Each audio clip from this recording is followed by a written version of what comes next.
Assalamualaikum warahmatullahi wabarakatuh. Perkenalkan, nama saya Rani Purwanti dari 12 IPA 3. Di sini saya akan membuat tugas video presentasi dari mata pelajaran Sejarah Indonesia tentang perkembangan politik dan ekonomi pada masa reformasi dari tahun 1998 sampai sekarang.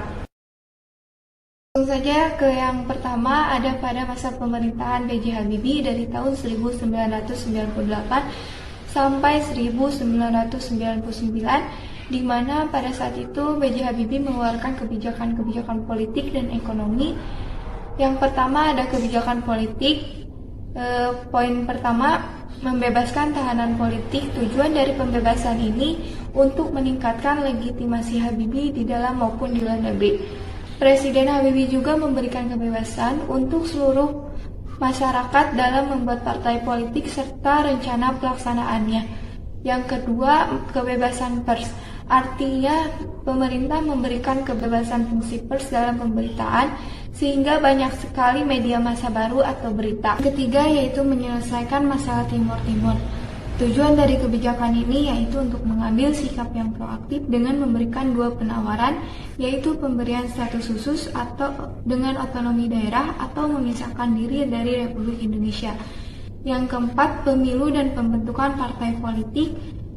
Pemilu ini dianggap sebagai bentuk demokrasi dibandingkan dengan pemilu sebelumnya karena menggunakan asas luber dan jurdil. Kelima, lahirnya Komnas Perempuan.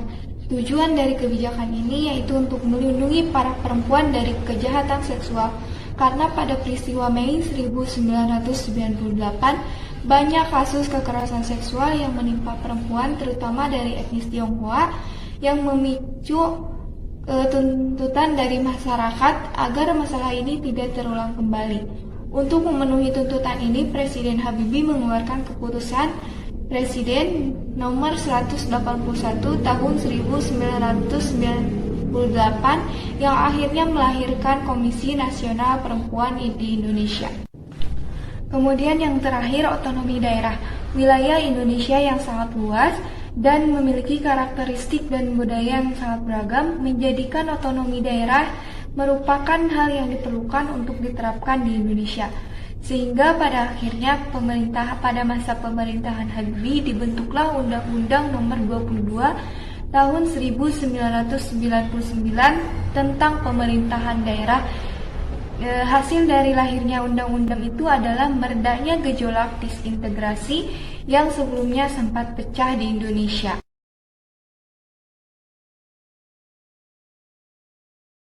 Kemudian ada kebijakan ekonomi yang dikeluarkan B.J. Habibie pada saat itu. Yang pertama, Habibie menekan politik monopoli yang artinya sesuatu bentuk kekuasaan tanpa adanya persaingan. Yang kedua, mewariskan konsep Habibie Economic untuk Indonesia. Konsep ini adalah sebuah aliran ekonomi yang mengedepankan peningkatan nilai tambah berbasis teknologi. Yang ketiga, membebaskan tahanan politik untuk menciptakan stabilitas ekonomi.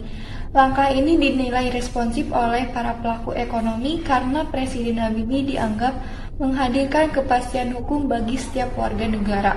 Keempat, yaitu membuat ekonomi yang bebas dan intervensi politik. Maksudnya, pada saat itu Habibie membuat ekonomi yang bebas tanpa ada campur tangan politik. Yang kelima, menguatkan nilai tambah terhadap dolar dari Rp16.650 menjadi Rp7.000. Karena pada saat itu kepemimpinannya tak lama, Habibie menjadikan kurs rupiah menguat tajam. Jika pada Juni 1998 tercatat Rp16.650 per US dollar, maka dalam waktu 5 bulan naik menjadi Rp7.000 per US dollar. Kebijakan yang keenam yaitu meningkatkan pertumbuhan ekonomi yang minus menjadi positif.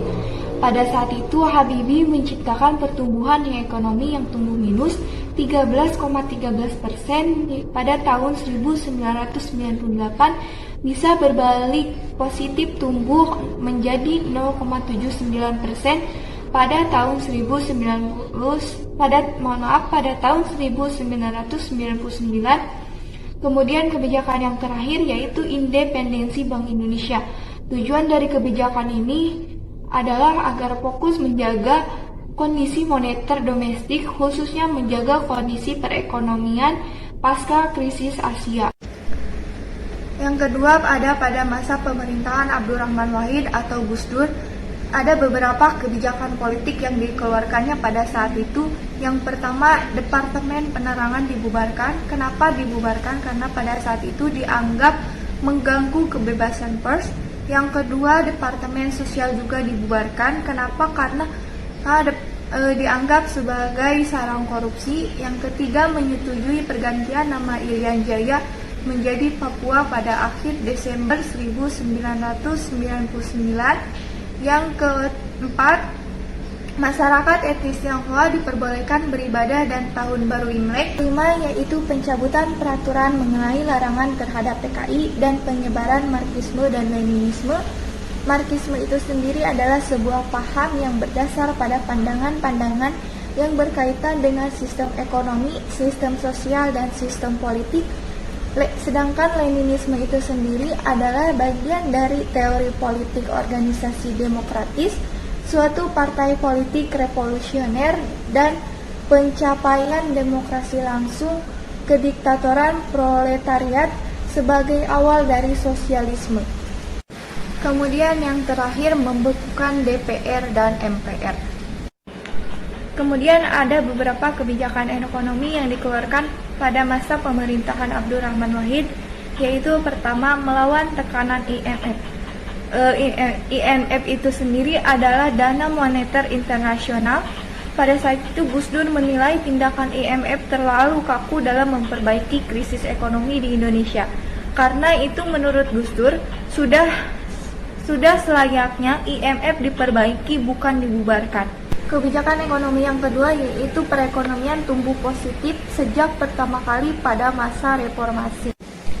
Kebijakan yang terakhir yaitu ketimpang turun. Pada saat itu pertumbuhan ekonomi yang minus pada saat ditinggalkan Habibie tumbuh menjadi 4,9% pada tahun 2000. Dan pada saat itu juga Gus Dur yang tak menginginkan kesenjangan menjadi akar konflik sosial berhasil menurunkan rasio Gini hingga 0,31 atau terendah pada 50 tahun terakhir.